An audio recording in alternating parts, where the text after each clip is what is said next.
Welcome to this first installment of The Conversation.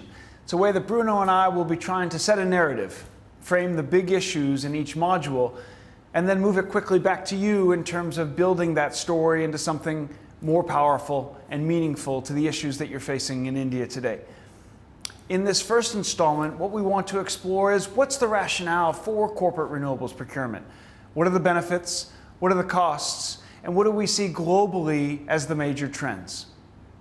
So with that, let's talk about what's happening in the US. Some explosive growth in terms of corporate PPAs in that market. That's right, Charlie. In the US, corporate procurement of renewables has been incredibly attractive in the last 5 years. It's really mushroomed, not only in terms of PPA, but also in terms of direct investments. So we see a lot of large companies such as Facebook, Apple, Walmart, who are signing large PPAs, but also investing in their own generation assets. So this year, we're hitting a record. This year to date, in 2018, up to August alone, we've had 3.86 gigawatts of projects that were in construction or commissioned. And that's really a record. If you look back at 2013, when this trend started, in the whole of 2013, we only had 320 megawatts. So really a lot of things are happening, and I think what's going on is that people in the US, but also in other parts of the world, are really catching on to the benefits of corporate renewables procurement. So let's explore for a moment these benefits, because for a long time we've talked about the benefits as it being green, and certainly a number of companies, particularly with really large brand presence, have pursued it for that reason. But this wave of new activity is clearly based on something else. There's really four factors that we're going to isolate. The first is cost competitiveness, and that's simply where the cost of renewables is in the money with regards to utility rates. The second issue is around reliability. Now, that's not as big an issue in the US, but certainly in countries such as India, where 24/7 power has been a challenge, it can be a real source of attractiveness. Of course, renewables are intermittent, so it doesn't necessarily solve that problem.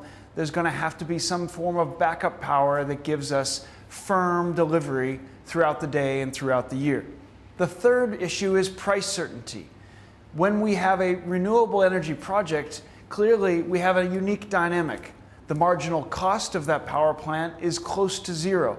Now, that's very different from fossil fuel power generation, in which the marginal cost is directly tied to coal or to natural gas. And finally, diversification. It's a concept grounded in actually financial theory that we can apply to this space. Bruno, maybe you could just talk us through. How does diversification work here, and how does risk somehow become different when we think about it as a portfolio? Sure. But firstly, maybe just to pick up very quickly on the third point, which is price certainty. And this is really comparable to a financial risk management technique, which is used by corporates and governments and financial institutions everywhere.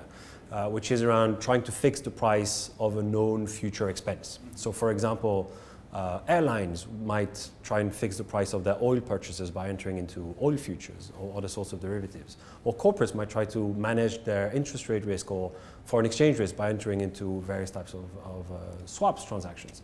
If you think about the PPAs in the cases that are fixed, where the price is fixed, it's quite similar as well for a corporate, because as a corporate you could say, I don't want to be exposed to this fluctuating tariffs. I am going to have a fixed price, and therefore I can plan according to this.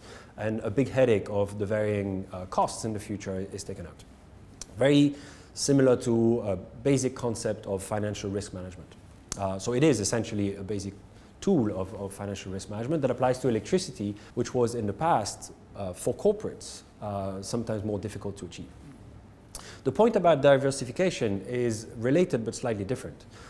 In financial portfolio management theory, one of the main tenets is to use diversification as a way of reducing risks without necessarily reducing return. And here this idea of, it's grounded in a fairly common idea, which is to not put all your eggs in one basket, essentially.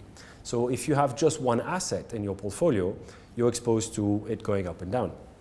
If you have more than one asset that are not correlated, not perfectly correlated, they have a correlation of less than one, then they are likely to go up and down at different times. And so the total risk of your portfolio is going to be less volatile.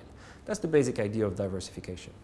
And so the portfolio management theory teaches us that by using diversification, you do not necessarily have to reduce your returns, but you can reduce your overall risk.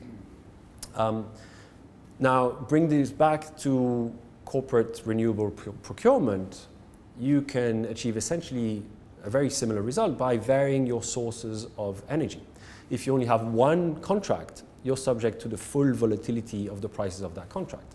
If you have more than one that are not influenced by the same price factors, then they are not going to move exactly in tandem, but they're going to move slightly out of sync. And you as a corporate will be exposed to less variability in your prices. So it's a way of thinking about, let's say, buying electricity as a risk management strategy. Absolutely. One of the things we always say to students in Corporate Finance 101 is that finance gives us basically one free lunch, and that is diversification. And that ability to look across a whole set of things that I'm buying in, whether those are widgets or electricity, and find an optimal way to do that that reduces risk, as you say, without compromising return. Absolutely, and you find that in many other parts of corporate activities, in fact. People also say, have more than one client, have more than one supplier. So we're really in the same basic idea.